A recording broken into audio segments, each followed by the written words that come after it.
بسم اللہ الرحمن الرحیم الحمد للہ رب العالمین وبہ نستعین وصلی اللہ وسلم علی سید الانبیاء والمرسلین وعلی آلہ واصحابہ اجمعین ومن تبعہم بإحسان الی یوم الدین، اما بعد۔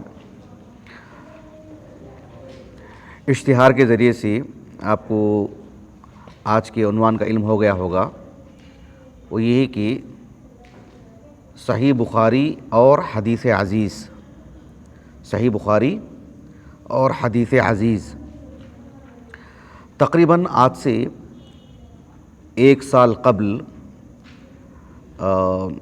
صحیح بخاری سے متعلق میں نے ایک درس دیا تھا، اور اس کی ریکارڈنگ ہو چکی ہے، یوٹیوب پر موجود ہے الحمدللہ۔ اس کا عنوان یہ تھا کہ صحیحین سے متعلق امام حاکم رحمہ اللہ کی بیان کردہ ایک شرط کا جائزہ۔ 1 سال قبل کا درس تھا یہ، صحیحین سے متعلق امام حاکم رحمہ اللہ کی بیان کردہ ایک شرط، اس کا جائزہ۔ اب میں اس کو دہرا تو نہیں سکتا، لیکن آج کا درس سمجھنے کے لیے، آج کا درس صحیح انداز میں سمجھنے کے لیے اس درس کو سننا، اس درس کو سمجھنا بے حد ضروری ہے۔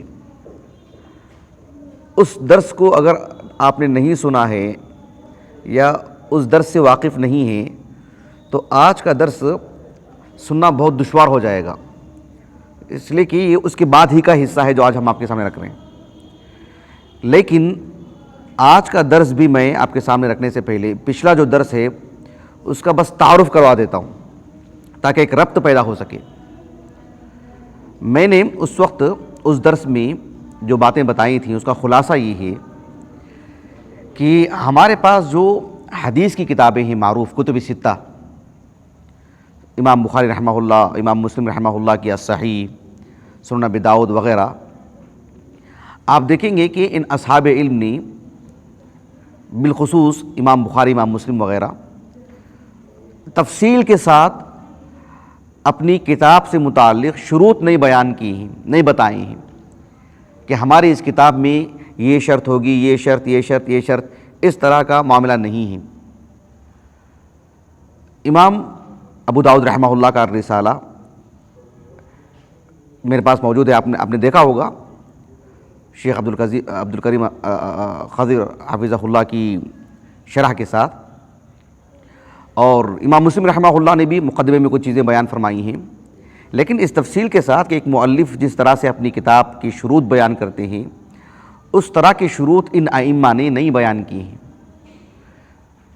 اسی وجہ سے اہل علم نے اس جانب بھی کتب ستہ کی خدمت انجام دی کہ ان کتابوں کا اچھی طرح مطالعہ کر کے پورے استقراء تام کے ساتھ اس بات کو بیان کرنے کی کوشش کی کہ امام بخاری رحمہ اللہ کے کیا شروط ہو سکتے ہیں، امام مسلم رحمہ اللہ کے کیا شروط ہو سکتے ہیں۔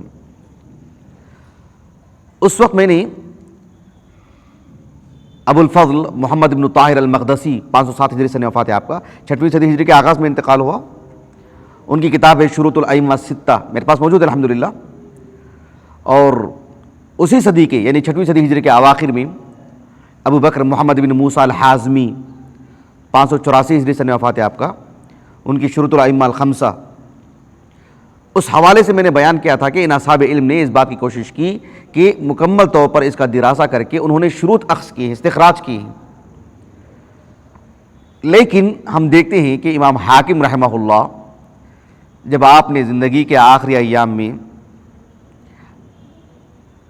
آپ کی جو حدیث کی کتاب ہے جسے آپ نے ترتیب دیا المستدرک علی الصحیحین، اس کتاب کا مکمل نام کیا ہے، اس کتاب میں آپ کے شروط کیا ہیں، بالخصوص اس کتاب کی تالیف آپ نے کیوں کر کی، اس پر بھی ہم نے ایک درس دیا تھا۔ تھے اس وقت آپ لوگ؟ شاید نہیں تھے، شاید گزشتہ سال درس تھا یہ کہ امام حاکم رحمہ اللہ نے المستدرک علی الصحیحین کی تصنیف کیوں فرمائی، تو اس پر بھی ہم نے ایک درس دیا تھا الحمدللہ۔ لیکن امام حاکم رحمہ اللہ چونکہ صحیحین پر نہ استدراک کیا ہے تو اس وجہ سے استدراک کے لیے انہی شروط کو ملحوظ رکھا جو صحیحین کے مؤلف شیخین نے جو شروط مطلب انہوں نے رکھے ہیں، الفاظ میں تو نہیں بیان کی لیکن استخراج جو کیا گیا ہے لیکن امام حاکم رحمہ اللہ نے آپ کو آپ کی اس تصنیف میں کئی طرح کا کئی انواع کا جو ہے مطلب وہم ہوا ہے. اس میں سے یہ بھی ایک چیز ہے جو آپ نے ایک زائد بیان کر دی کہ آپ اللہ کے فضل و کرم سے الحمدللہ حدیث صحیح کی تعریف سے تو واقف ہیں. حدیث صحیح کی تعریف میں اتصال السند ہے، عدالت الراوی ہے، راوی کا تام و ضبط ہونا ہے، اور شذوذ اور علت قادحہ سے روایت کا پاک ہونا ہے. لیکن کیا اس میں عدد الروات کی بھی بات ہے؟ کیا حدیث صحیح کی شرط میں عدد الروات کی بھی بات ہے کیا کہ اتنے راوی ہونا، اس طبقے میں اتنے راوی، اس طبقے میں اتنے راوی، ایسی کوئی عدد ہے؟ نہیں ہے. لیکن امام حاکم رحمہ اللہ کی حوالے سے ہم نے آپ کو تفصیل سے اس درس میں بتا دیا تھا الحمدللہ. ایک تو آپ کی کتاب ہے المدخل فی اصول الحدیث، المدخل الی اصول الحدیث، وہ آپ کی کتاب ہے، اور وہ بھی لا کر کے بتایا تھا. مطلب مختصر سے رسالہ ہے، ابھی تو اس کی شرح ہوئی، شرح کے ساتھ موجود ہے الحمدللہ ہمارے پاس.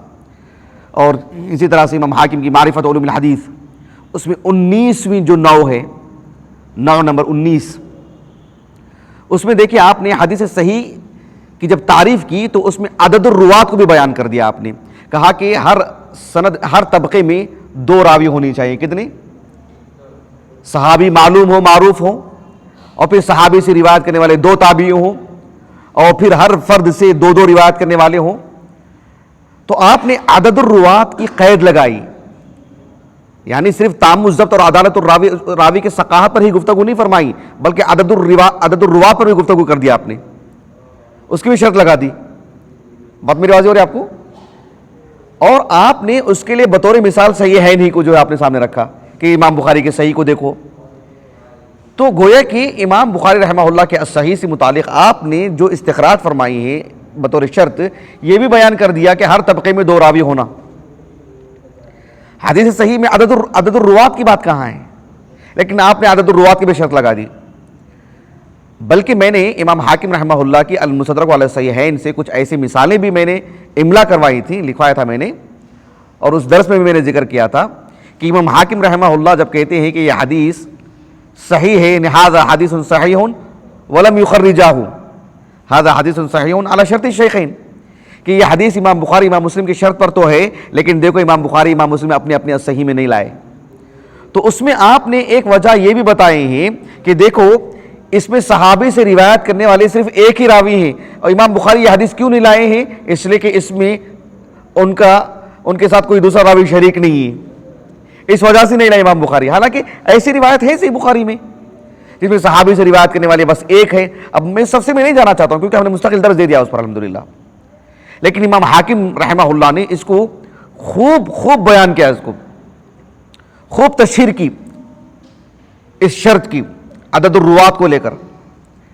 اور آپ کے تلمیذ امام بیہقی رحمہ اللہ نے اتنا اثر لیا اس کا کہ اپنی السنن الکبریٰ میں ایک روایت پر کہا کہ یہ حدیث تو صحیح ہے، لیکن وہی سنن ابی داؤد میں کہا کہ یہ حدیث شیخین کی شرط پر صحیح ہے، امام بخاری امام مسلم کی.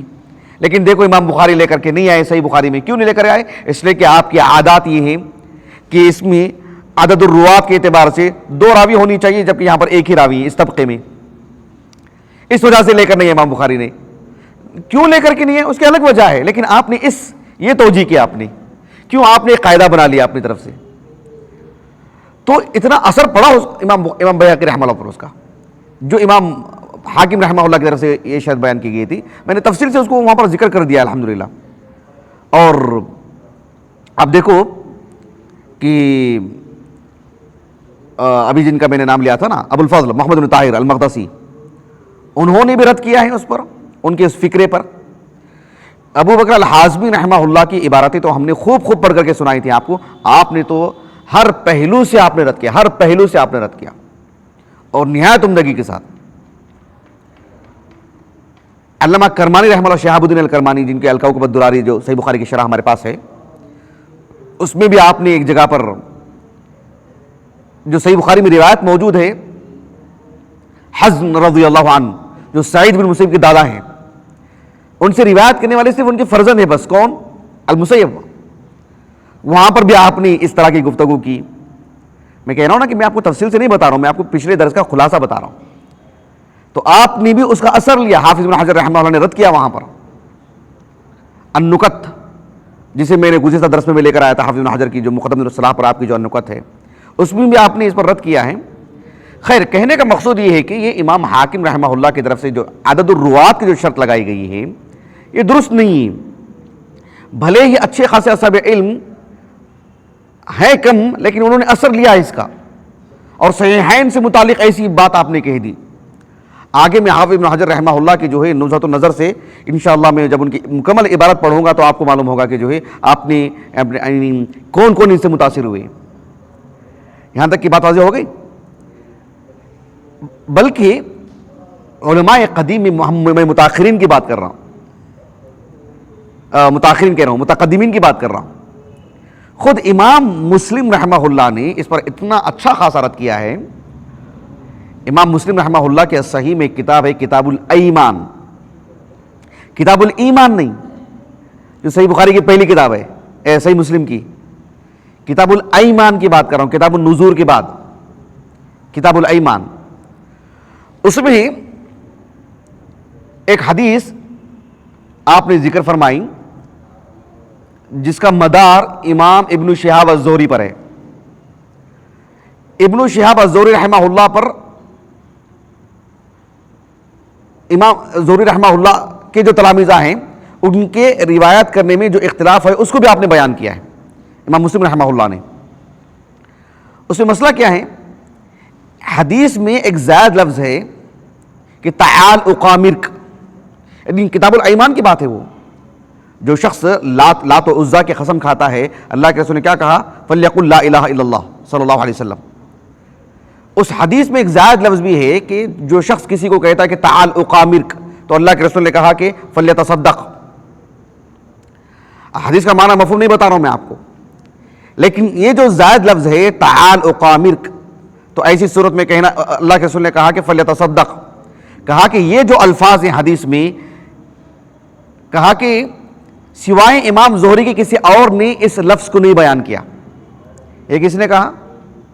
امام مسلم نے. قال ابو الحسین مسلم، ایسا لکھا ہوا ہے، امام مسلم نے کہا، امام مسلم رحمہ اللہ نے کہا.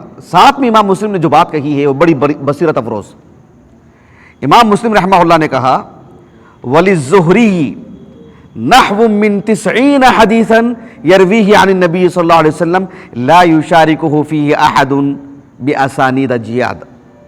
امام مسلم رحمہ اللہ نے کہا کہ اس حدیث میں جو ابھی ہم نے بیان کیا ہے، اس حدیث میں یہ جو زائد لفظ ہم نے بیان کیا ہے نا، یہ امام زہری کے علاوہ کسی اور نے نہیں بیان کیا ہے، صرف امام زہری منفرد ہے اس میں.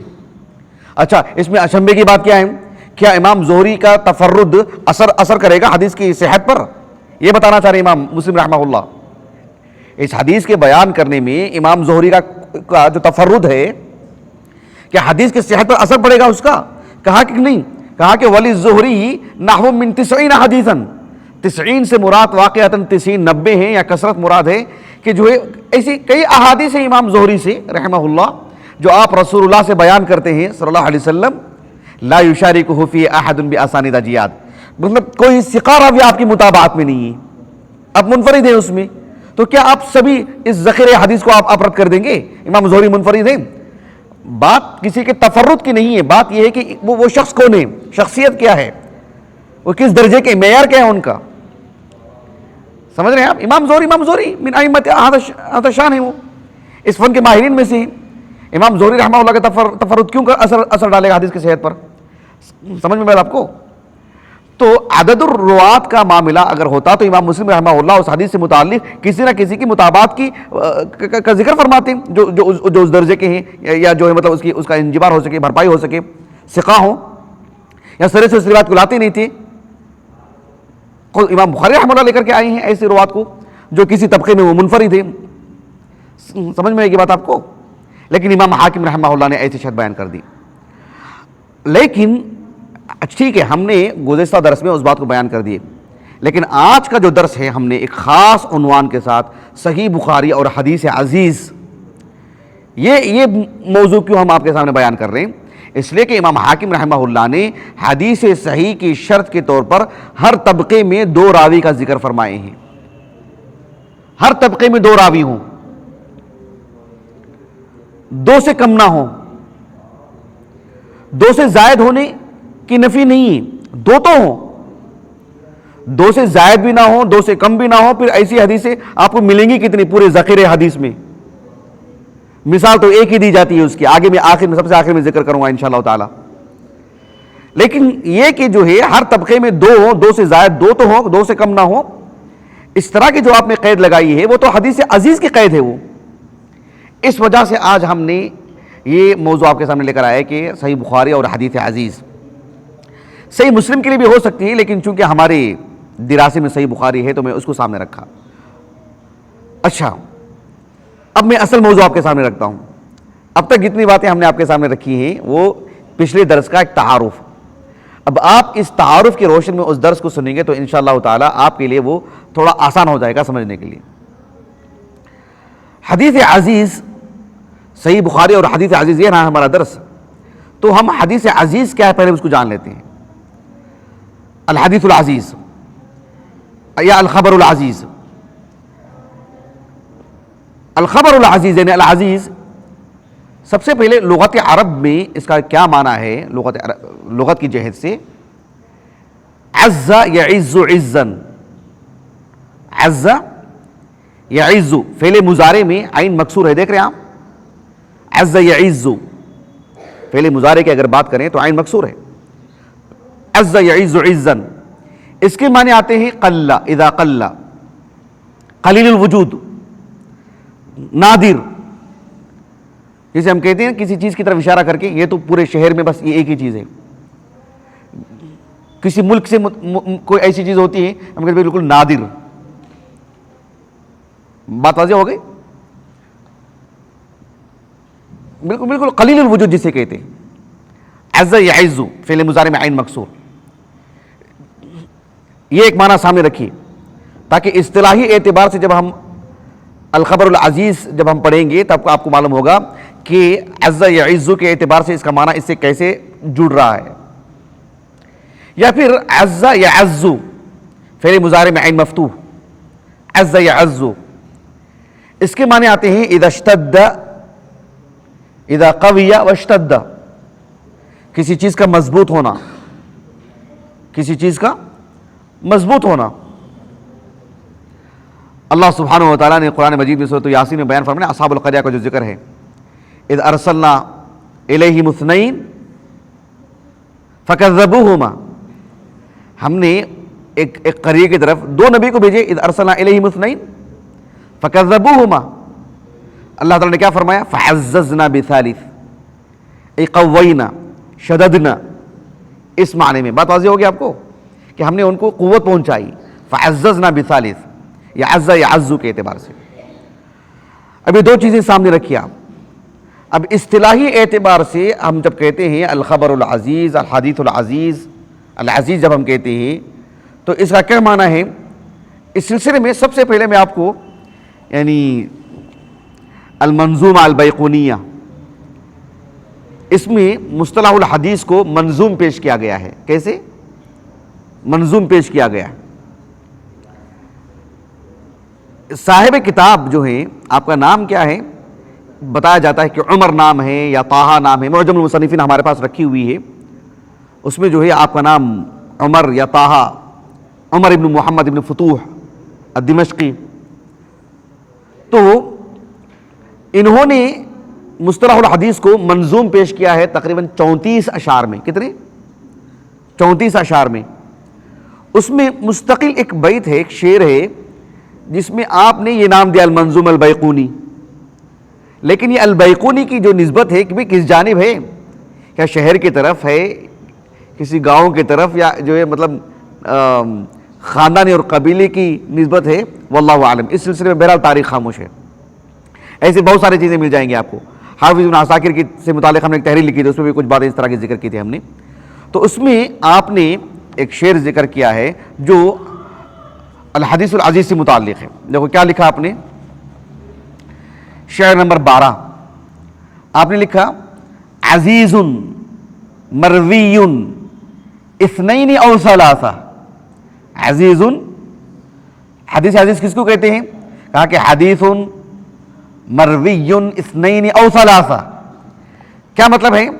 یعنی مؤلف کتاب، جیسے ہم مان کے چلیں کہ امام بخاری کا صحیح ہے، مؤلف کتاب اپنے استاد سے، وہ اپنے استاد سے، وہ اپنے استاد سے رسول اللہ تک حدیث لاتے ہیں نا علیہ الصلوۃ والسلام.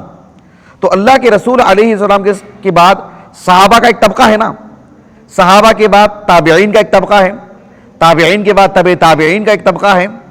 تو ہونا یہ ہے کہ پورے اس طبقات میں سلسلہ وار جو سند ہے نا، اس پوری کڑی میں کسی بھی طبقے میں دو فرد ہوں، دو راوی ہوں، یا دو سے زائد تین ہوں، تین سے زائد ہوں تو پھر وہ حدیث مشہور کہلاتی ہے. فرد نہ ہوں، دو ہوں. جیسے فرض کر لو کہ بھی ہمارے پاس جو جماعتیں ہیں، فضیلت ثانی ہے، فرض کر لو کہ اس میں تین ہیں، فضیلت اول ہے اس میں چار ہیں، صف السادس ہے، فرض کر لو کہ اس میں صرف دو ہی طالب علم ہیں. کتنے؟ دو ہی طالب علم. پھر خامس میں ہمارے پاس پانچ ہوں گے. لیکن اس پورے جو سلسلے وار جو سند کی جو کڑی ہے، اس میں ایک طبقے میں صرف دو ہی ہے نا، تو اس کو کہتے ہیں حدیث عزیز. کسی بھی طبقے میں صرف دو ہو، تیسرا اس میں کوئی شریک نہ ہو، کسی بھی طبقے میں. ہر طبقے میں ایسا ہو سکتا ہے لیکن ایسا ضروری نہیں ہے. اور اس طرح کی احادیث نہ کے برابر ہیں. ہر طبقے میں دو دو دو دو دو ہوں، ہر راوی سے روایت کرنے والے دو ہوں، ہر راوی سے روایت کرنے والے دو ہوں، ان سے روایت کرنے والے پھر دو ہوں. اس طرح کے احادیث تو مطلب نہ کے برابر ہیں. اسی وجہ سے ہی اس کو الخبر العزیز کہتے ہیں. ہم نے کہا نا عز یعز اذا قل قلیل الوجود، اسی وجہ سے اس کو حدیث عزیز کہتے ہیں، کیونکہ اس معنی میں مصطلح الحدیث اصطلاحی تعریف میں ہر طبقے میں دو ہوں. اس طرح کے احادیث تو قلیل الوجود ہے نا، نہ کے برابر ہیں اس طرح کے احادیث.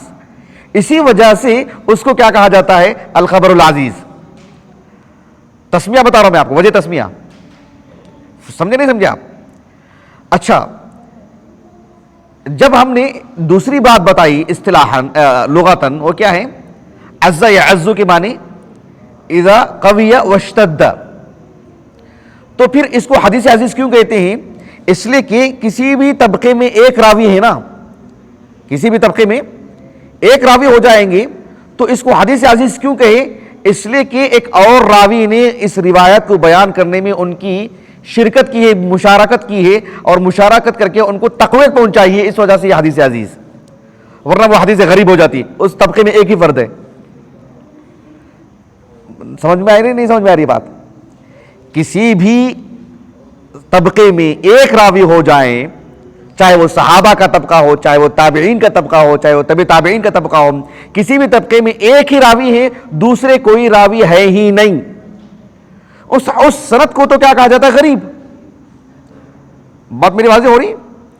لیکن جب ہم کہتے ہیں کہ اس طبقے میں جو پوری سند ہے، پورے طبقات میں کل کے کل طبقات میں دو راوی ہوں، اس طرح کے احادیث تو قلیل الوجود ہے. اسی وجہ سے عز یعز سے حدیث عزیز، یا اس وجہ سے کہ کسی بھی طبقے میں ایک راوی ہونے کی وجہ سے وہ حدیث غریب تھی، لیکن ایک اور راوی کی مشارکت نے ان کو تقویت پہنچائی ہے، تو اس وجہ سے وہ حدیث عزیز. کیونکہ دوسرا معنی ہے عز یعز اذا قوی واشتد. ابھی بات اچھی طرح واضح ہو گیا آپ کو؟ جی.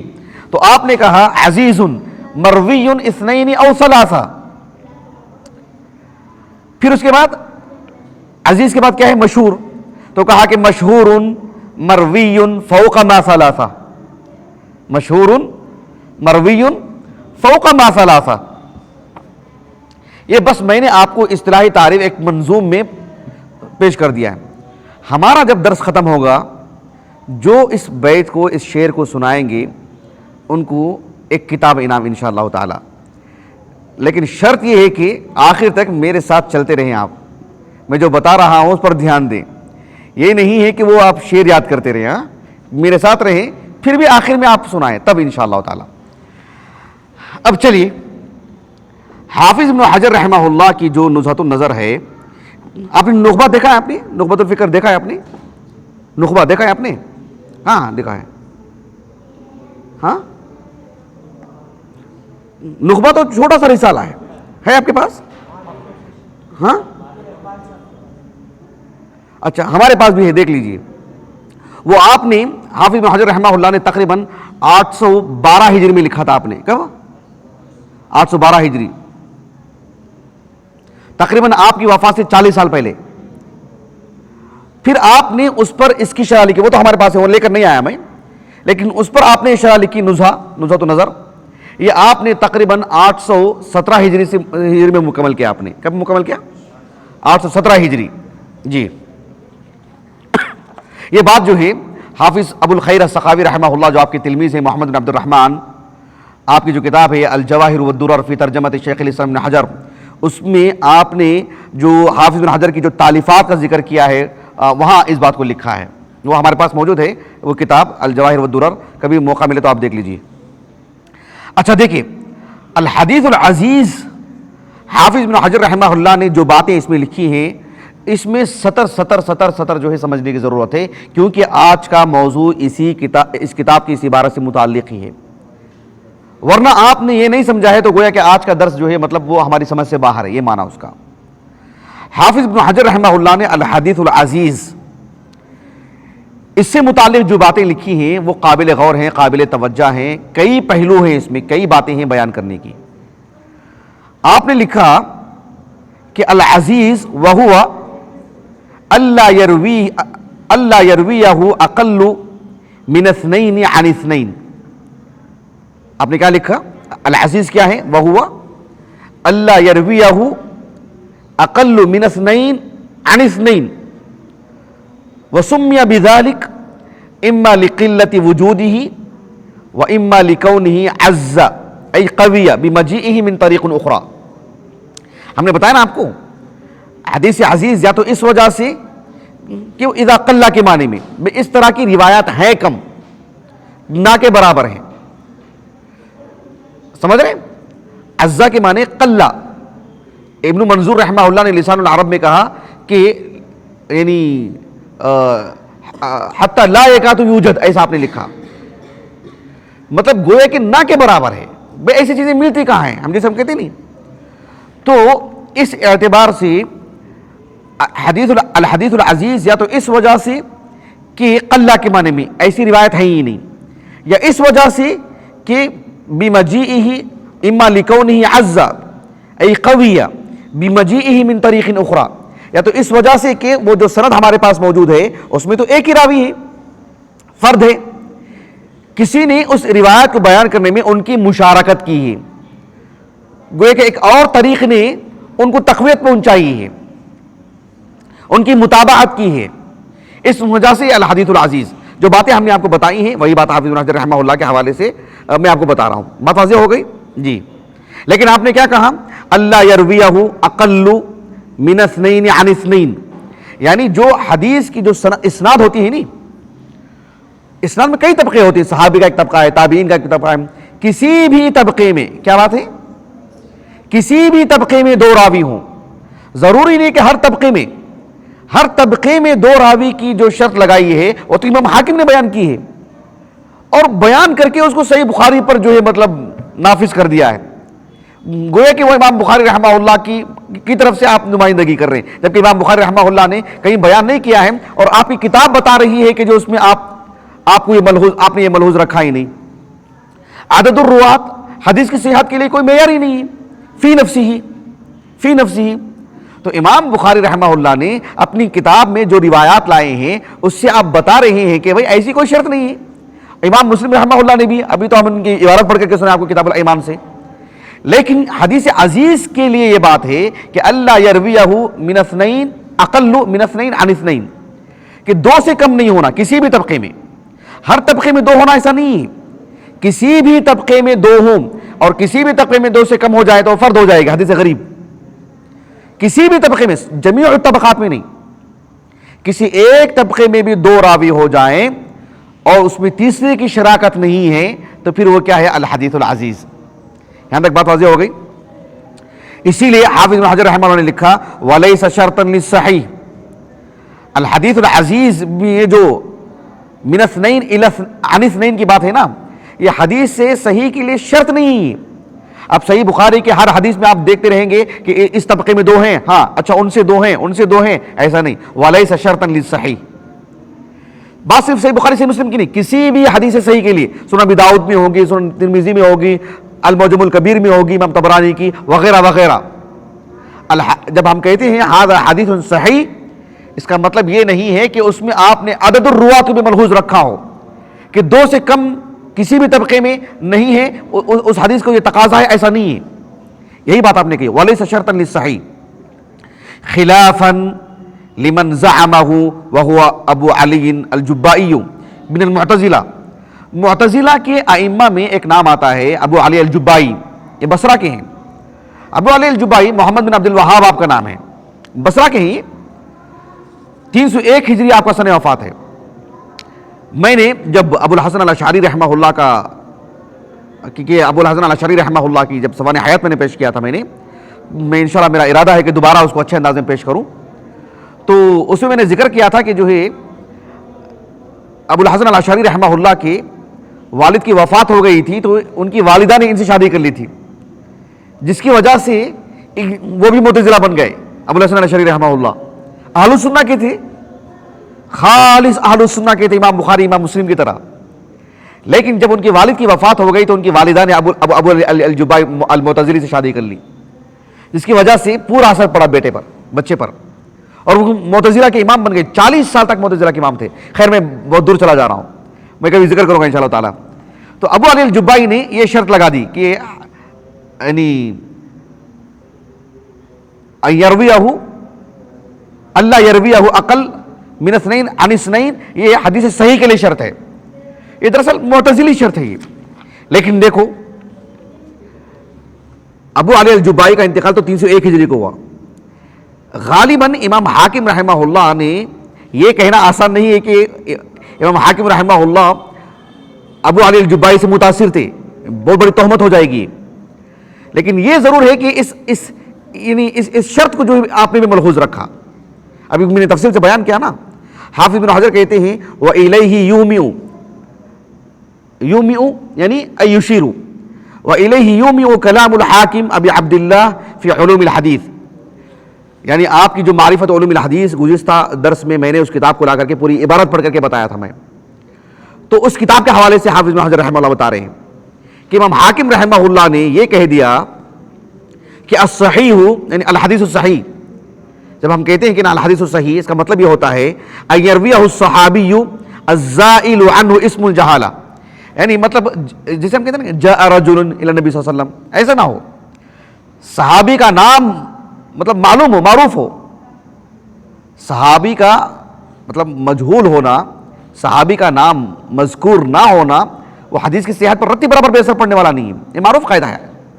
لیکن امام حاکم رحمہ اللہ نے کہا کہ الصحیح کیا ہے، یہ ہے کہ ان یرویہ الصحابی الزائل عنہ اسم الجہالہ بان یکون لہ راویان، کہ وہ صحابی سے کتنے راوی روایت کرتے ہو؟ 2. ثم يتداولہ اہل الحدیث الى وقتنا كالشہادۃ علی الشہادہ. الشہادہ اور الروایہ دونوں میں فرق ہے. الشہادہ اور الروایہ دونوں میں فرق ہے. معاملات میں جو الشہادہ کی جو بات ہے اس میں کتنے افراد ہوں گے، یہ ایک ہی عدد نہیں ہے، اس کی الگ الگ عدد ہے. لیکن عام معاملات میں قرآن نے جو آیت الدین میں جو ذکر فرمایا اللہ رب العالمین نے، وہ کتنے ہوں گے؟ 2 مرد ہوں گے. 2 مرد میں سے اگر ایک ہی مرد ہو تو ایک مرد کی جگہ میں 2 خاتون اس کی جگہ لیں گے. یہ ایک عام معاملات کی بات ہے. تو وہ تو الشہادہ ہے نا.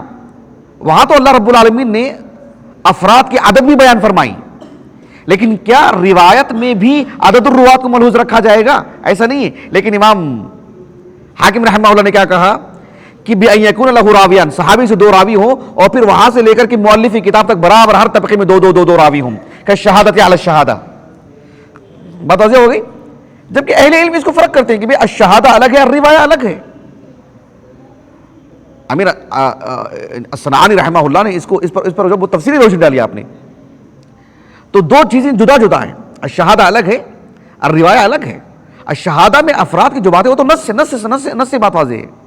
لیکن جو روایت کی بات ہے اس میں عدد الروات یہ مطلب کسی طور پر بھی جو درست نہیں ہے کہ اس کو بھی آپ بیان کریں بطور شرط کے. اچھی طرح بات ہو سی جی. اب یہاں پر دیکھو آگے, وصرح القاضی ابو بکر ابن عربی, ایک ہے محی الدین ابن عربی, وہ الگ ہیں, ان کی عقدی زندگی سے متعلق ہمارے پاس مستقل کتاب ہے, بہت ضخیم, آپ نے کل پرسوں میں دیکھا ہوگا. تو وہ الگ ہے. یہ ہے امام ابو بکر ابن عربی, یہ تو بہت معروف محدث, فقی, مفسر, احکام القرآن ان کی کتابیں ہمارے رکھی ہوئی ہے. عارضۃ الاحوذی سنن ترمذی پر مطول شرح لکھی ہے آپ نے, اور لیکن صحیح بخاری پر جو آپ کی شرح ہے یہ میرے علم میں نہیں, مطلب میں نے کبھی دیکھا نہیں. لیکن حافظ بن حجر نے کہا وصرح القاضی ابو بکر ابن العربی فی شرح البخاری بأن ذلك شرط البخاری.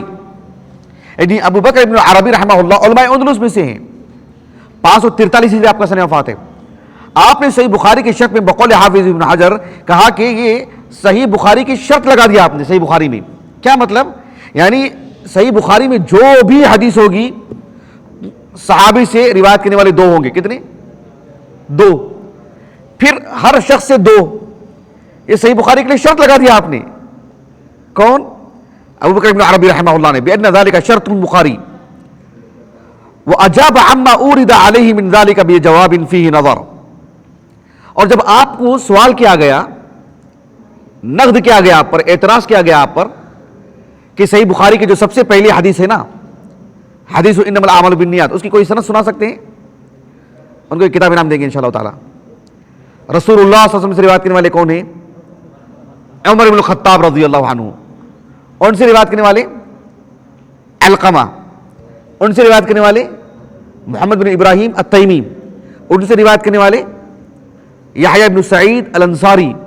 ان سے روایت کرنے والے سفیان ابن عیینہ, اور ان سے ابو بکر الحمیدی, اور ان سے امام بخاری. بات واضح ہو گیا آپ کو؟ چلو نکالو انعام. انعام کہاں ہے؟ انعام کا درس کے بعد دیں گے انشاءاللہ. چلیے سمجھ میں آ گئی بات آپ کو؟ غور طلب بات کیا ہے کہ رسول اللہ صلی اللہ علیہ وسلم نے جب اس حدیث کو سنائے تو آپ علیہ الصلوۃ والسلام سے سننے والے کئی افراد ہوں گے, لیکن بحیثیت راوی کتنے نام ہیں؟ صرف عمر بن خطاب کا ایک ہی نام ہے بحیثیت راوی, یعنی صحت سند کے اعتبار سے. ورنہ یہ حدیث کے اور بھی طرق ہیں لیکن اس پر کلام ہے, وہ کوئی بھی سند صحیح نہیں ہے اور کلام سے خالی نہیں ہے. حافظ بن حجر رحمہ اللہ نے تو سارے طرق پر گفتگو فرمائی ہے, لیکن عمر بن خطاب رضی اللہ عنہ اکیلے راوی ہیں. یہ حدیث فرد ہے, حدیث غریب. اور پھر ان سے روایت کرنے والے کون ہیں؟ علقمہ. وہ بھی اکیلے فرد ہیں, ان کا کوئی متابع نہیں ہے, اس میں کسی کی متابعت نہیں ہے. ان سے روایت کرنے والے محمد بن ابراہیم تیمی, وہ بھی اکیلے ہیں. ان سے روایت کرنے والے کون ہیں؟ یحییٰ بن سعید الانصاری, وہ بھی اکیلے ہیں. لیکن ان سے روایت کرنے والے ایک جماعت ہے. لیکن یہ حدیث غریب ہوئی نہیں ہوئی. حدیث غریب ہونا, حدیث عزیز ہونا, حدیث مشہور ہونا فی نفسی صحت و ذوق پر اس کا کوئی اثر پڑنے والا نہیں ہے. اس کا تعلق عدد الروات سے ہے. صحت و ذوق کی گفتگو الگ طرح سے ہوگی, روات کی چھان بین ہوگی. لیکن عدد الروات کی اگر بات کریں تو یہ حدیث غریب ہوئی نہیں ہوئی. جب آپ سے کہا گیا کہ آپ نے ہر طبقے میں دو راوی کی جو شرط صحیح بخاری کے لیے لگائی ہے, اس حدیث پر کیا جواب ہوگا آپ کا؟ آپ نے کہا کہ عمر بن خطاب رضی اللہ عنہ نے اس حدیث کو منبر پر سنائے تو اوروں نے بھی سنا نا, تو کسی نے نفی نہیں کی نا. ٹھیک ہے, علقمہ سے متعلق آپ نے جواب دے دیا کہ علقمہ سننے والے اکیلے نہیں تھے, اور بھی رہے ہوں گے. لیکن علقمہ نے کہاں سنایا؟ ان سے کہاں تک تکلف کریں گے آپ؟ کس کا جواب دیں گے؟ علقمہ نے جب سنایا تو محمد بن ابراہیم التیمی سننے والے اکیلے تھے, نہیں سننے والے تو اور بھی رہے ہوں گے. اور پھر جو ہے ان سے سننے والے یحییٰ بن سعید الانصاری روایت کرنے والے اکیلے ہیں, اور بھی تھے ہوں گے. کتنا تکلف ہی نہیں ہے. اس طرح سے تحقیقی بات ہوگی. اس لیے ابن رشید رحمہ اللہ نے کہا کہ پہلی حدیث یہ آپ پر رد کرنے کے لیے کافی صحیح بخاری کی پوری کتاب, امام بخاری رحمہ اللہ کی پوری الجامع الصحیح کی جو پہلی حدیث ہے وہی کافی آپ پر رد کرنے کے لیے. اب یہ تو اس حدیث پر آپ نے تکلف کیا کہ عمر رضی اللہ عنہ نے ممبر پر سنایا ہے, تو آپ نے کہا کہ علقمہ سننے والے اکیلے نہیں ہوں گے کیونکہ ممبر پر سنایا نا, اور تو اور بھی افراد رہے ہوں گے. ایسے صحیح بخاری میں 50 حدیثیں ہیں نا, حدیث غریب. ہر حدیث سے متعلق آپ اس طرح کا کوئی جواب ڈھونڈ کے لائیں گے ممبر کا اور جو میدان کا, اور پھر مجمع میں سنائے ہوں گے. ایسے تکلف کریں گے, یہ بات حالانکہ بڑے جلیل القدر عالم دین ہیں آپ, لیکن بات کی حد تک بات بتا رہا ہوں میں آپ کو کہ یہ کسی طور پر بھی درست بات نہیں ہے. تو حافظ ابن حجر رحمہ اللہ نے کہا کہ بأن ذلك شرط البخاری، آپ نے کہا وصرح القاضی ابو بکر بن عربی واجاب، کون اجاب؟ القاضی ابو بکر بن عربی. جب آپ سے اعتراض کیا گیا اس حدیث کو سنا کر کے، حدیث انما الاعمال بالنیات، واجاب عما اورد علیہ من ذلك بجواب فيه نظر لانه قال، آپ نے کیا کہا؟ فإن قیل حدیث الاعمال بالنیات فرد، وہ حدیث فرد ہے نا، کہا کہ لم یرویہ عن عمر الا علقمۃ، عمر سے صرف علقمہ نے بیان کیا ہے. قال، کون؟ ابو بکر بن عربی رحمہ اللہ کہتے ہیں قلنا قد خطب به عمر على المنبر بحضرة الصحابہ فلولا انهم يعرفونه لانکروه. اس کا مطلب یہ ہوا کہ رسول اللہ سے سننے والے بھی صلی اللہ علیہ وسلم کتنے ہوئے؟ عمر کے علاوہ اور بھی ہوئے، کیونکہ آپ نے منبر پر سنایا نا. تو کبار تابعین، کبار صحابہ موجود تھے اس وقت، تو اور بھی صحابہ تھے. گویا کہ علقمہ کو روایت جو مطلب پیش کر رہے ہیں وہ اکیلے نہیں، کیونکہ عمر سے سننے والے اور بھی افراد ہیں. اگر یہ حدیث رسول اللہ ہوتی تو سب آپ پر رد کرتے، انکار کرتے آپ پر. تو پھر علقمہ نے جب محمد بن ابراہیم التیمی کو سنایا، وہاں آپ کا کیا جواب ہے؟ صرف ایک حدیث کی بات، ایسی 50 حدیثیں ہیں نا صحیحین میں، کیا جواب ہوگا آپ کا؟ ہر حدیث سے متعلق یہ بات ہے. اچھا دیکھو، کذا قال وتعقب بأنه لا يلزم من كونهم سكتوا عنه أن يكونوا سمعوه من غيره وبأن هذا لو سلم في عمر منع في تفرد علقمة ثم تفرد محمد بن إبراهيم به عن علقمة ثم تفرد يحيى بن سعيد به عن محمد على ما هو الصحيح المعروف عند المحدثين. وہی جو بات آپ کو میں نے سمجھایا نا، وہی بات ہے. بات واضح ہو گیا آپ کو؟ اس کے بعد حافظ ابن حجر رحمہ اللہ نے کیا کہا کہ وقد وردت لهم متابعات لا يعتبر بها، کہ علقمہ ہے، علقمہ کے تلمیذ ہے محمد بن ابراہیم التیمی، ان میں سب اس میں ان کا تفرد ہے، لیکن اوروں نے بھی ان کی متابعت کی، دیگر روات نے، لیکن یہ متابعت جو ہے وہ مطلب غیر معتبر ہے، صحت سے خالی ہے، یہ معنی.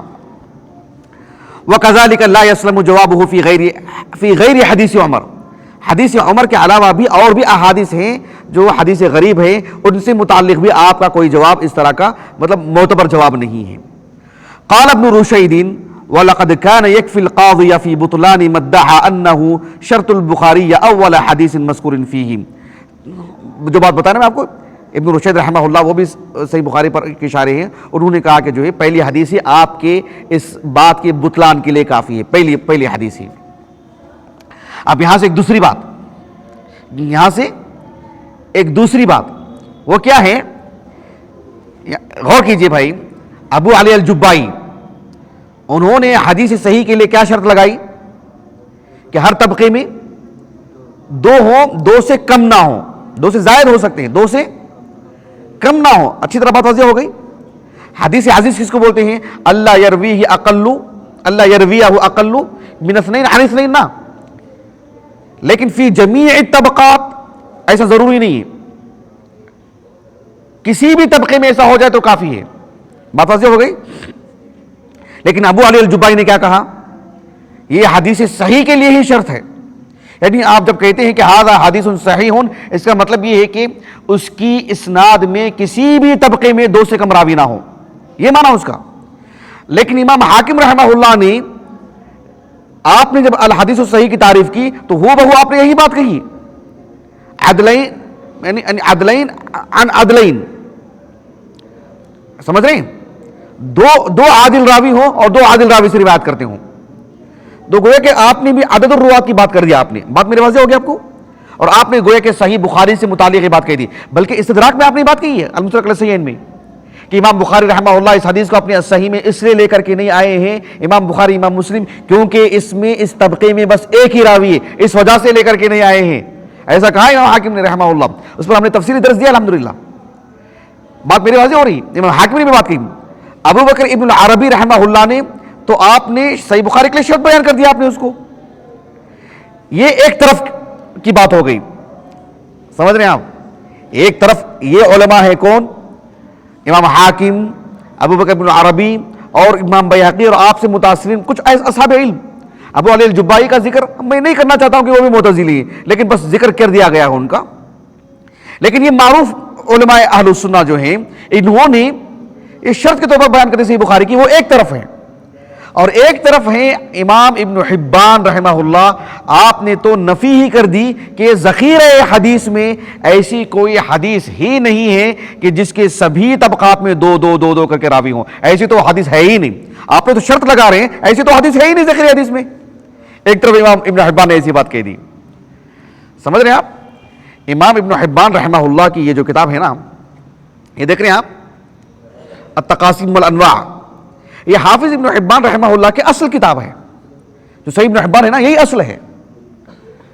لیکن اس حدیث کی کتاب میں حافظ ابن حبان کی حدیث تلاش کرنا بہت بہت مشکل ہے، بہت مشکل ہے، بہت مشکل ہے. سمجھ میں بات آپ کو؟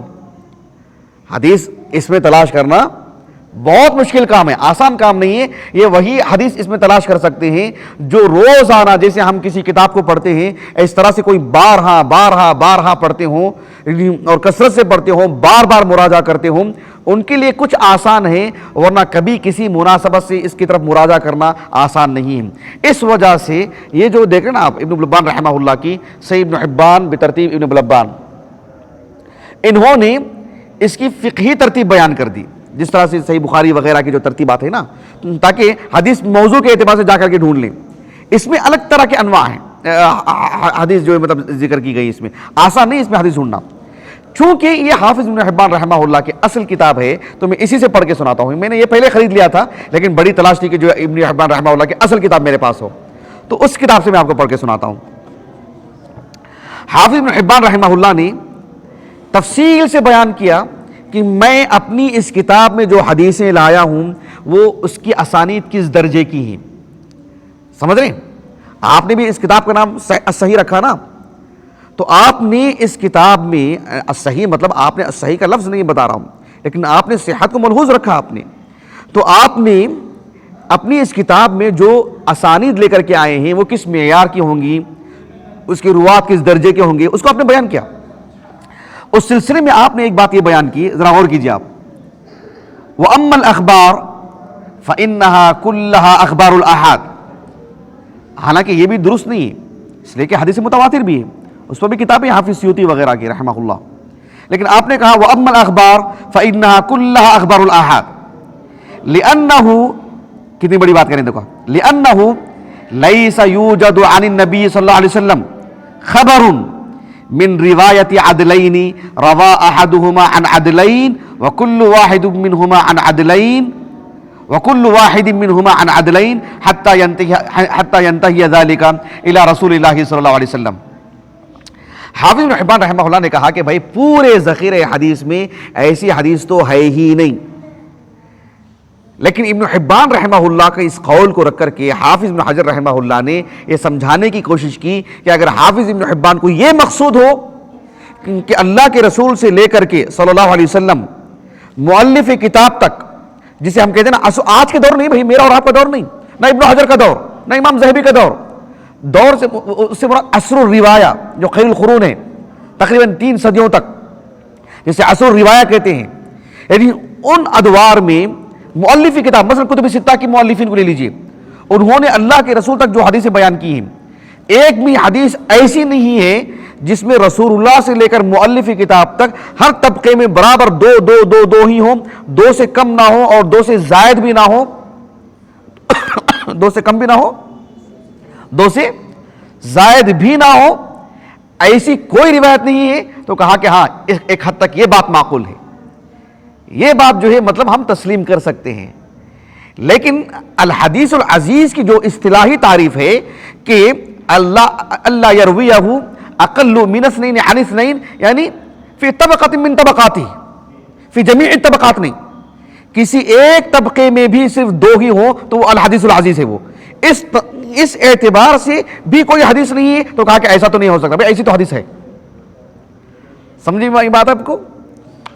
دیکھو حافظ نے کیا کہا، وَدَّعَ ابن حبان نقیض دعواہ، یعنی امام حاکم، امام ابو بکر بن عربی وغیرہ وغیرہ، ان کا ایک طرف دعویٰ ہے کہ 2 راوی تو ہونا ہی ہے حدیث صحیح کے لیے، ایک طرف ان کا دعویٰ یہ ہے وَدَّعَ ابن حبان نقیض دعواہ، ان کے مقابل آپ نے ایک دعویٰ کیا، وہ کیا ہے، فقال ان روایت اثنین عن اثنین الی ان ینتہی لا توجد اصلا. لیکن ہم نے ان کی عبارت ان کی کتاب سے پڑھ کے سنا دیا ہم نے آپ کو.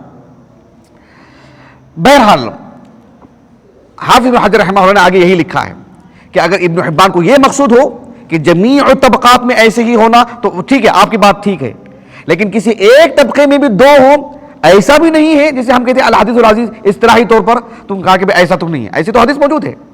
کیونکہ یہ بات ہمیں مان کے چلنا چاہیے کہ یہ شرط نہیں ہے کہ جمیع طبقات میں دو ہو تو اسی کو الحدیث العزیز کہتے ہیں. نہیں، کسی ایک طبقے میں بھی دو ہو جائیں تو الحدیث العزیز.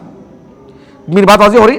میں آپ کو حافظ سخاوی رحمہ اللہ، یہ دیکھ رہے ہیں آپ فتح المغیث، اس سے پہلے لایا تھا نا، میں بتایا تھا نا آپ لوگوں کو. فتح المغیث بشرح الفیۃ الحدیث ہے، ہمارے پاس 5 جلدوں میں ہے. اس کی جلد نمبر 3 اور صفحہ نمبر ہے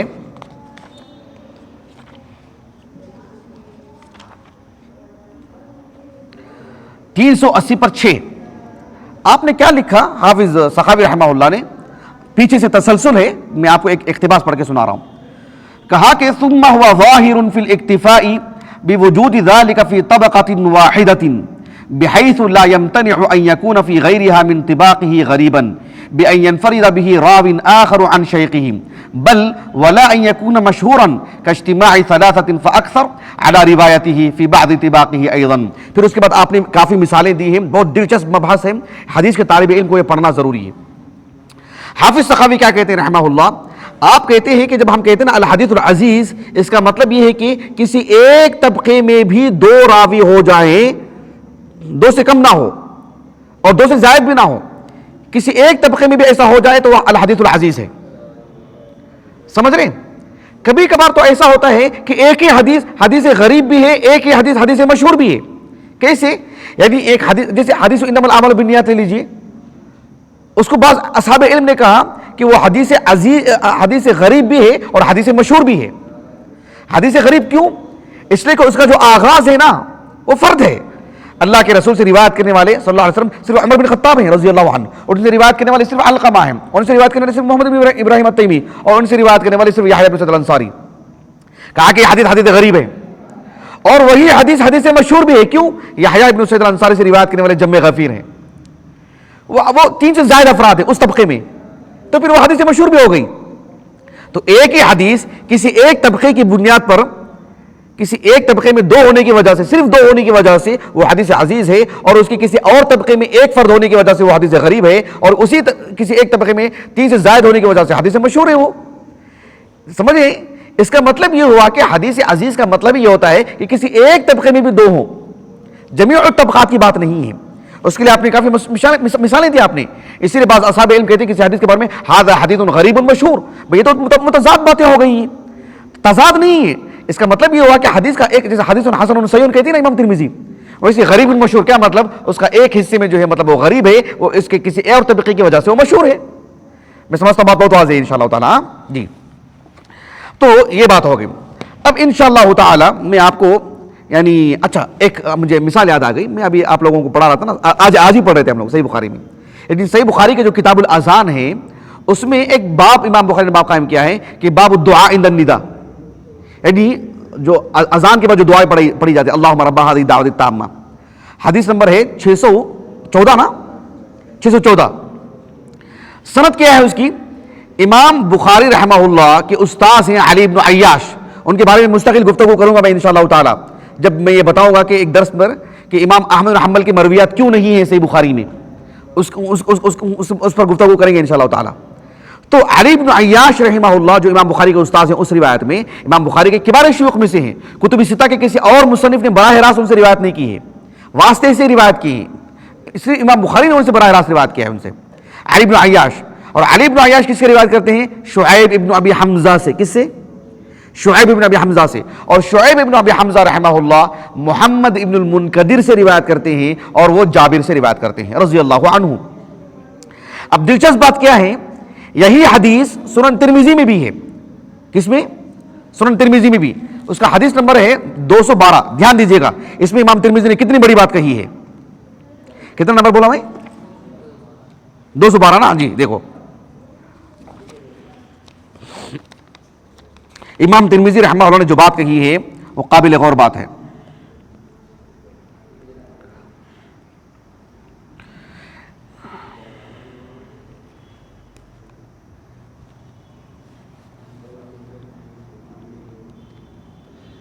یہاں پر ترقیم الگ ہے نا.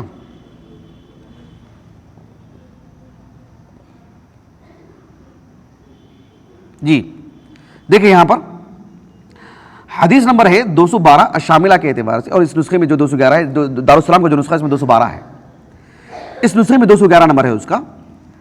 امام ترمذی رحمہ اللہ اپنے دو استاذ محمد ابن سہل ابن عسکر البغدادی اور ابراہیم ابن یعقوب دونوں سے روایت کرتے ہیں بیک وقت, اور یہ دونوں کس سے روایت کرتے ہیں؟ علی بن عیاش سے.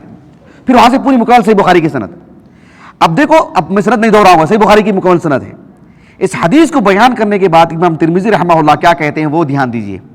آپ کہہ رہے ہیں حدیث جابرین, کیا کہہ رہے ہیں؟ حدیث جابرین مذکور, حدیث جابرین حدیث حسن غریب. حسن یعنی صحیح قابل احتجاج. یہ حسن جو ہے مطلب یعنی اس کا صحیح حق نہیں ہے, صحیح حق یہ ہے کہ وہ صحیح روایت ہے وہ. لیکن کہا حدیث جابرین حدیث حسن غریب. حسن کیا مطلب؟ حسن اس اعتبار سے کہ وہ روایت قابل احتجاج ہے, صحیح روایت ہے, صحیح سند سے ثابت ہے.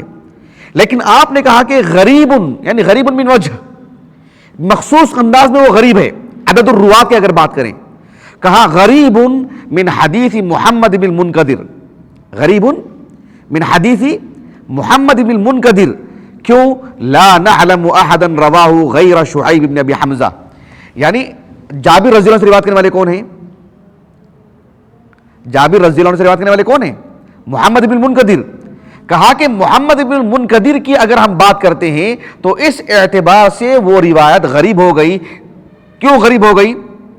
حالانکہ محمد بن المنکدر جو ہے نا, دیکھو بھئی اللہ کے رسول سے روایت کرنے والے جابر ہیں.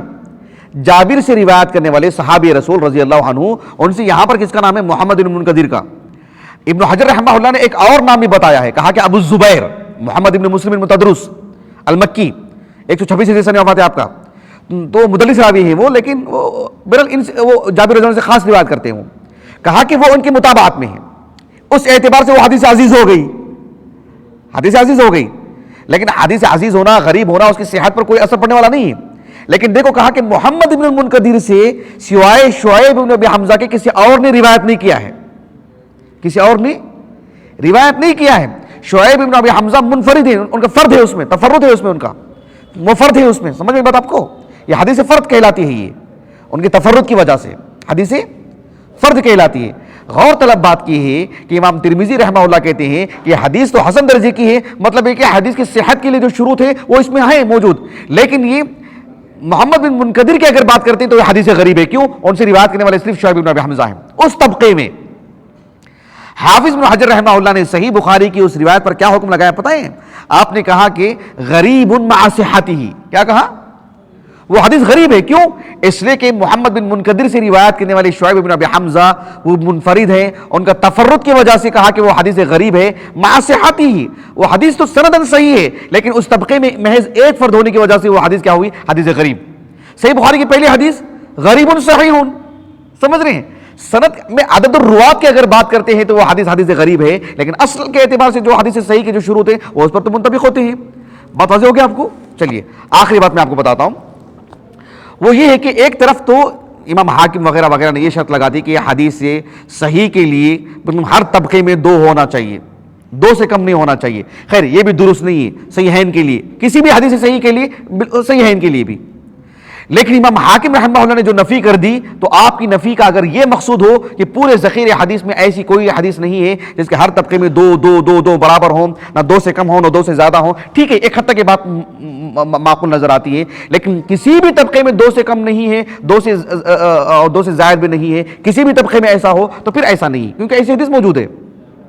اس کے لیے ایک مثال دی جاتی ہے صحیح بخاری کی. آپ دیکھو میں حدیث آپ کو پڑھ کر کے سناتا ہوں, آپ دھیان دیجیے, اس کو لکھ لیجیے آپ. صحیح بخاری میں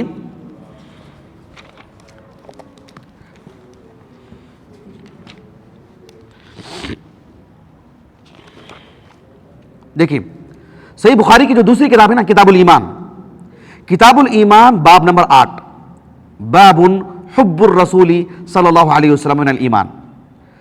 اور اس باب کے تحت امام بخاری رحمہ اللہ 2 حدیثیں لے کر آئے ہیں. کتنی؟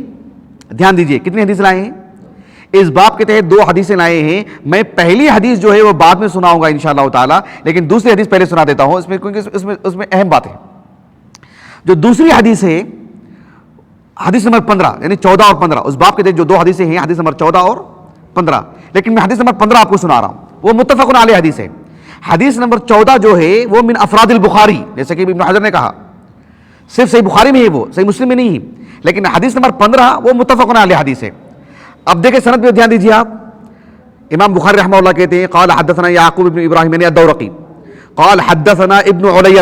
دھیان دیجیے امام بخاری کے استاذ یعقوب ابن ابراہیم کہتے ہیں قال حدثنا ابن علیہ, اسماعیل ابن ابراہیم جو علمی دنیا میں روات کے مابین ابن علیہ سے معروف ہیں. حدثنا ابن علیہ عن عبد العزیز ابن صہیب عن انس عن النبی صلی اللہ علیہ وسلم. سند لکھیے پہلے سن لیجیے, خیر میں بعد میں املا کروا دیتا ہوں, پہلے سن لیجیے دلچسپ ہے. اب تحویلاً امام بخاری اب دوسری سند سے لا رہے ہیں. وقال حدثنا آدم, یہ بھی امام بخاری کے استاذ ہیں, وہ کہتے ہیں قال حدثنا شعبۃ عن قتادة عن انس قال قال رسول اللہ صلی اللہ علیہ وسلم لا يؤمن احدكم حتى اكون احب الیہ من والدہ وولدہ والناس اجمعین. سمجھ میں آ گیا آپ کو؟ اب یہی حدیث صحیح مسلم میں موجود ہے کتاب الایمان میں. حدیث نمبر ہے غالباً 44, لکھ لیجیے حدیث نمبر 44, بعد نمبر میں بھی بھول جاؤں گا. حدیث نمبر 44, حدیث نمبر یاد رکھنا آسان نہیں رہتا میرے لیے. اب دھیان دیجیے بھائی, اب میں مسئلے کو سمجھاتا ہوں, دھیان دیجیے. یہ حدیث صحیح بخاری کی ہے اور امام بخاری رحمہ اللہ نے اس باب کے تحت جو دو حدیثیں لائے ہیں, ایک حدیث ابی ہریرہ, ایک حدیث انس. ایک حدیث ابی ہریرہ, ایک حدیث انس. بات واضح ہو گئی. اب آپ اس کا شجرہ بنا سکتے ہیں, یعنی اللہ کے رسول علیہ السلام آپ سے اس حدیث کو سننے والے کئی ہو سکتے ہیں. بحیثیت راوی جو ہمارے سامنے نام آئے ہیں وہ ایک ہے ابو ہریرہ, ایک طرف لکھیے انس بن مالک. اچھی طرح بات واضح ہو گئی. اس کا مطلب یہ ہوا کہ اللہ کے رسول صلی اللہ علیہ وسلم کی بات جو پہلا طبقہ ہے صحابہ کا, اس میں کتنے راوی ہیں؟ دو ہی راوی ہیں, ایک ابو ہریرہ ایک انس. نہ دو سے کم ہے نہ دو سے زائد ہے. یہ ہوئی الحدیث العزیز. اب دیکھیے یعنی ایک حدیث ایسی بھی ہے جس کے تقریباً طبقات میں دو راوی ہیں, نہ دو سے کم ہے نہ دو سے زیادہ ہیں. یہ ایک ایسی حدیث ہے, یہ اللہ کے رسول سے سننے والے دو. اب یہاں پر جو حدیث ہم نے آپ کے سامنے بیان کی ہے دوسری حدیث, حدیث انس متفق علیہ, اس میں کیا ہے کہ انس بن مالک رضی اللہ عنہ, یعنی ایک طرف اللہ کے رسول سے دو نام, ایک ابو ہریرہ ایک انس بن مالک. اب انس بن مالک رضی اللہ عنہ سے بیک وقت دو فرد روایت کرتے ہیں تابعین میں سے, ایک نام ہے قتادہ, ایک نام ہے عبد العزیز ابن صہیب. بات واضح ہو گیا آپ کو؟ ایک نام ہے قتادہ اور دوسرا نام ہے عبد العزیز ابن صہیب. بات واضح ہو گئی. اب قتادہ کو ہم بعد میں گفتگو کرتے ہیں, عبد العزیز ابن صہیب کو لیتے ہیں. عبد العزیز ابن صہیب سے روایت کرنے والے ہم نے کس کا نام بتایا؟ اسماعیل ابن ابراہیم ابن علیہ کا نام ابن علیہ کا نام ہے نا, ابن علیہ ہوئے. تو صحابی رسول انس بن مالک سے روایت کرنے والے کتنے؟ دو. کون کون؟ قتادہ اور عبد العزیز ابن صہیب. عبد العزیز ابن صہیب سے روایت کرنے والے پھر دو. ایک نام تو ہم نے یہاں سے بیان کیا صحیح بخاری سے, کس کا نام؟ اسماعیل ابن ابراہیم ابن علیہ کا. ایک دوسرا نام جو میں نے صحیح مسلم کا حوالہ دیا نا حدیث نمبر 44 کتاب الایمان سے, اس میں ایک اور نام ہے عبد الوارث ابن سعید ابن زکوان, وہ بھی علماء بصرہ میں سے ہیں, عبد الوارث. تو گویا کہ عبد العزیز ابن صہیب سے پھر روایت کرنے والے کتنے ہوئے؟ دو ہوئے, نہیں ہوئے؟ بات واضح ہو گیا آپ کو؟ تو گویا کہ کتنے طبقات ہو گئے کل اللہ کے صحابی کے طبقہ؟ اس میں دو, ابو ہریرہ اور انس. پھر تابعین کا طبقہ لے لیجئے, اس میں بھی دو. کون کون؟ قتادہ اور عبد العزیز بن صہیب. کتنے طبقے ہو گئے؟ دو طبقے ہو گئے نا. اس کے بعد ایک اور طبقہ, کون سا طبقہ تھا وہ؟ اسماعیل ابن علیہ اور عبد الوارث. تو گویا کہ اس اعتبار سے کتنے طبقے ہو گئے؟ تین طبقے ہو گئے. تینوں طبقات میں بھی کتنے راوی ہیں؟ دو راوی ہیں. اب ادھر آ جائیے, کس کا نام لکھا ہے عبد العزیز بن صہیب کے مقابل؟ قتادہ کا نام. قتادہ بن دعامہ سدوسی سے اگر بات کرتے ہیں تو ایک نام تو شعبہ کا اس روایت میں آیا ہے, وہ تو صحیح بخاری میں بھی صحیح مسلم میں مذکور ہے. کس کا نام؟ شعبہ کا. شعبہ کے ساتھ ایک اور نام بھی آتا ہے سعید ابن ابی عروبہ. کس کا نام؟ سعید ابن ابی عروبہ. یہ مشہور معروف ہے. حافظ سخاوی تو نے لکھا ہے کہ میں نے پورے کتابیں میں نے جتنی کوشش کر سکتا ہوں میں نے چھان بین کر لی ہے, لیکن سعید ابن ابی عروبہ کی روایت کہاں ہے وہ مجھے نہیں مل پائی. ایسے آپ نے لکھ دیا. آپ نے کون؟ حافظ سخاوی نے. ان کی عبارت پڑھ کے میں آپ کو سناتا ہوں. حافظ سخاوی نے جو لکھا رحمہ اللہ,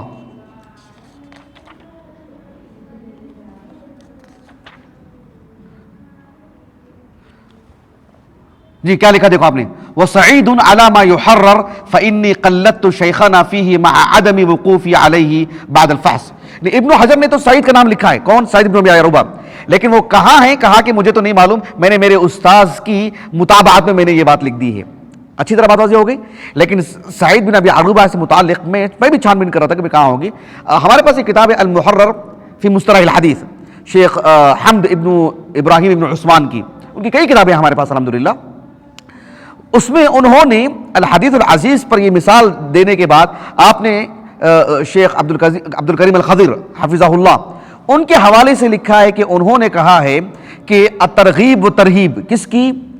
قوام السنہ اسماعیل ابن محمد الاصبہانی کی رحمہ اللہ، وہ الشاملہ میں موجود ہے. اس کے حوالے سے کہا کہ سعید بن ابی عروبہ کی روایت وہاں پر موجود ہے جو کس کی مطابقت کر رہے ہیں؟ شعبہ کی. سمجھ میں بات آپ کو؟ لیکن آپ نے یہ بات کہہ دی اس میں ان کے حوالے سے، کون؟ شیخ حمد ابن ابراہیم عثمان نے، کہ وہ روایت موقوف ہے. لیکن میں شاملہ میں دیکھا 3 جلدوں میں ہے، اور اس کی جو ترقی میں موافق جو کتاب مطبوع ہے تو اس میں وہ مرفوع روایت ہے، موقوف روایت نہیں ہے. میں شاملہ میں دیکھا میں اس اعتبار سے.